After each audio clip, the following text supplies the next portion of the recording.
Bismillahirrahmanirrahim. Assalamualaikum warahmatullahi wabarakatuh. Perkenalkan, nama saya Nur Zainab dengan NIM 200102106. Jurusan Pendidikan Guru Madrasah Ibtidaiyah, Fakultas Tarbiyah dan Keguruan Universitas Islam Negeri Mataram. Dalam video ini saya akan menceritakan sejarah hidup Nabi Muhammad SAW sejak dilahirkan sampai ia wafat. Kelahiran Nabi Muhammad SAW.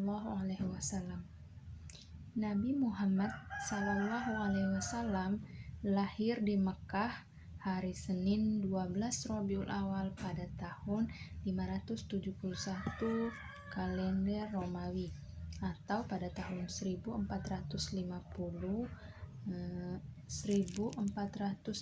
tahun yang lalu. Rasulullah lahir dari ibu yang bernama Aminah dan ayah yang bernama Abdullah. Rasulullah SAW pernah ditanya mengenai puasa pada hari Senin. Lantas beliau menjawab, hari Senin adalah hari aku dilahirkan. Tahun tersebut juga disebut sebagai tahun gajah, yakni tahun ketika pasukan gajah di bawah pimpinan Abraha Habasyah tengah menyerang Ka'bah. Allah Subhanahu wa Ta'ala menghentikan aksi mereka dengan segala kebesarannya. Burung ababil pun datang menjatuhkan batu-batu untuk mendatangkan wabah penyakit. Kisah kelahiran Nabi Muhammad ini di dalam surah Al-Fil yang memiliki arti tahun gajah. Rasulullah SAW lahir di masa ini dan dibesarkan sebagai anak yatim karena ayahnya Abdullah meninggal dunia sebelum usianya genap 3 tahun. Semasa kecilnya akhirnya dibesarkan oleh kakeknya Abdul Muthalib.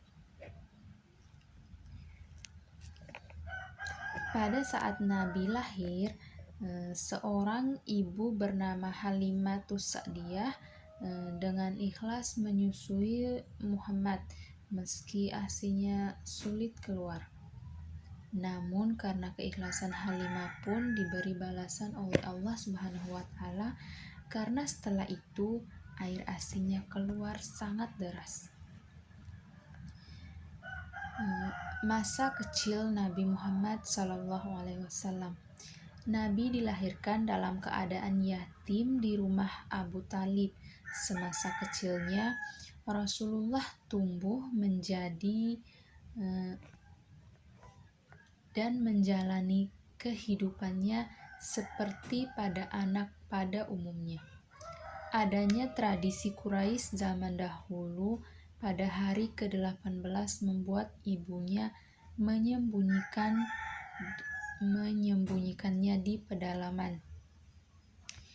Tradisi Quraisy tersebut membuat Nabi Muhammad tidak bisa merasakan kasih sayang ibunya sampai berumur 8 tahun. Hal ini justru membuatnya berada di bawah asuhan Halimah binti Sa'diyah selama 3 tahun. Rasulullah SAW menjadi anak yang tanggap, bersikap baik dan cerdas pada masanya. Masa remaja Nabi Muhammad. Pada masa remaja Nabi Muhammad terjaga dari perbuatan merugikan kawan sekitarnya.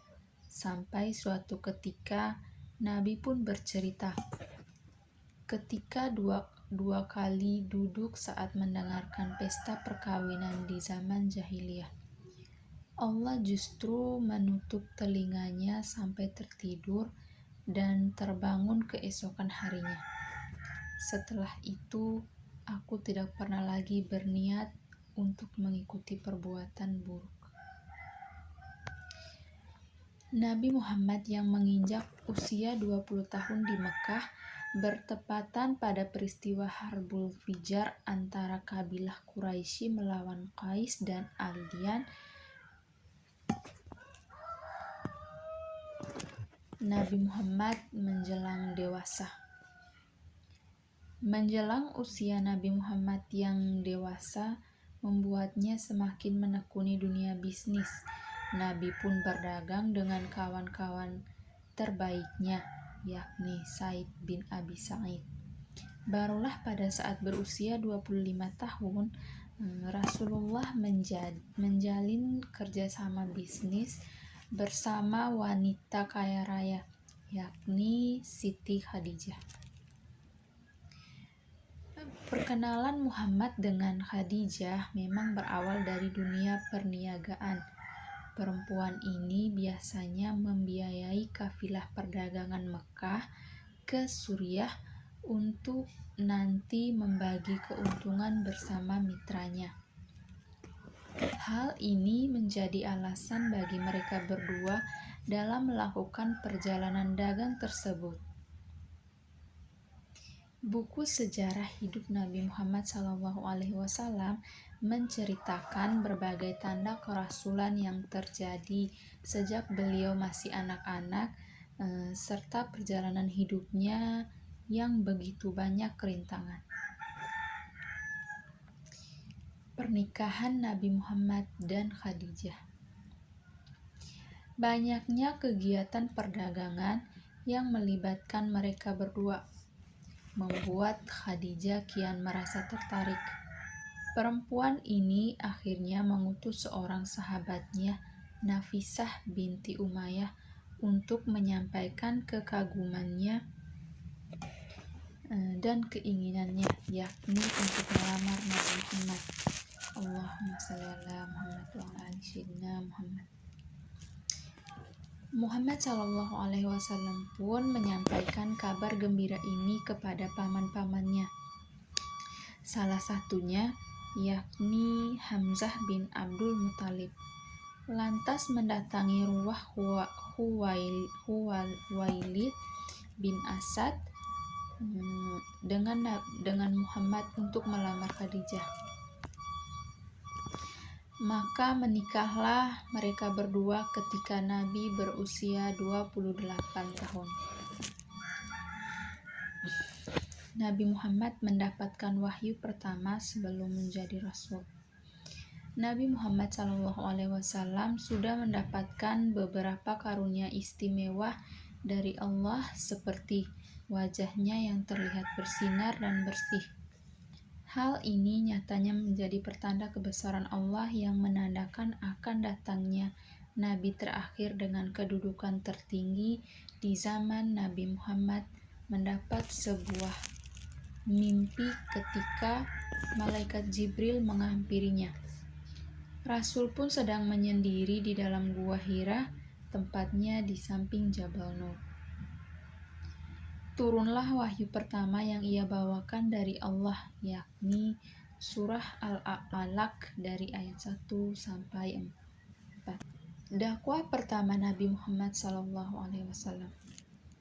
Nabi Muhammad SAW akhirnya memulai dakwahnya secara terang-terangan pada keluarga paling dekat, yaitu kalangan Bani Hashim. Hanya Ali bin Abu Thalib yang mau menerima dan memutuskan untuk beriman kepada Allah Subhanahu wa Ta'ala. Sementara Abu Thalib ikut melindungi Rasul saat berdakwah.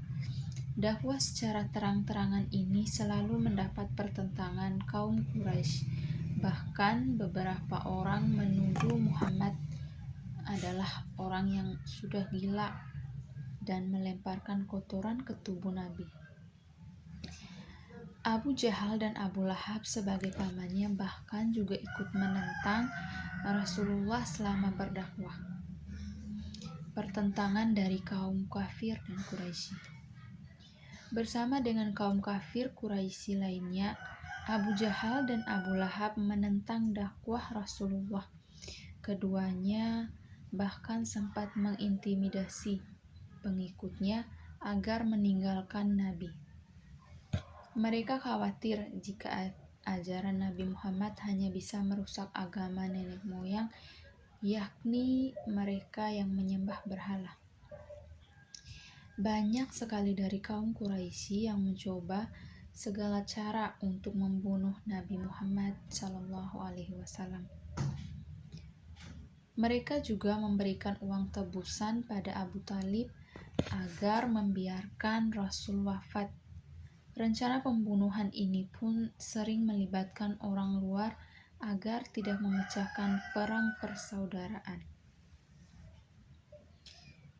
Perintah zakat di zaman Rasulullah SAW. Memasuki zaman Rasulullah SAW, tepatnya di tahun pertama di Madinah, Nabi dan sahabatnya serta kaum muhajirin masih menghadapi usaha untuk tetap hidup. Hal ini karena tidak dari mereka merupakan orang berkecukupan, kecuali Utsman bin Affan. Kondisi kaum muslimin yang sudah mulai sejahtera di tahun kedua Hijriah, barulah muncul perintah zakat. Nabi Muhammad SAW akhirnya langsung mengutus Mu'adz bin Jabal untuk menjadi kadli di Yaman. Rasul pun memberikan nasihat kepadanya agar menyampaikan pada ahli kitab tentang hal ini. Wafatnya Nabi Muhammad SAW. Abu Bakar sebagai sahabat Nabi Muhammad yang sedang tidak di Madinah, terjadilah peristiwa sangat menyedihkan. Rasulullah SAW wafat bersamaan dengan turunnya wahyu Allah, yakni surat Az-Zumar ayat 30, yang artinya sesungguhnya kamu akan mati dan sesungguhnya mereka akan mati pula. Nabi Muhammad mulai sakit di bulan Syafar tahun 11 Hijriah. Beliau sakit kepala dan demam hingga akhirnya membuat suhu meninggi. Kondisi ini terjadi selama kurang lebih 2 minggu. Rasulullah akhirnya mengunjungi rumah istri-istrinya dan tiba di kedamaian Aisyah dengan badan yang sudah lemah. Sekian video cerita perjalanan hidup Rasulullah SAW. Wassalamualaikum warahmatullahi wabarakatuh.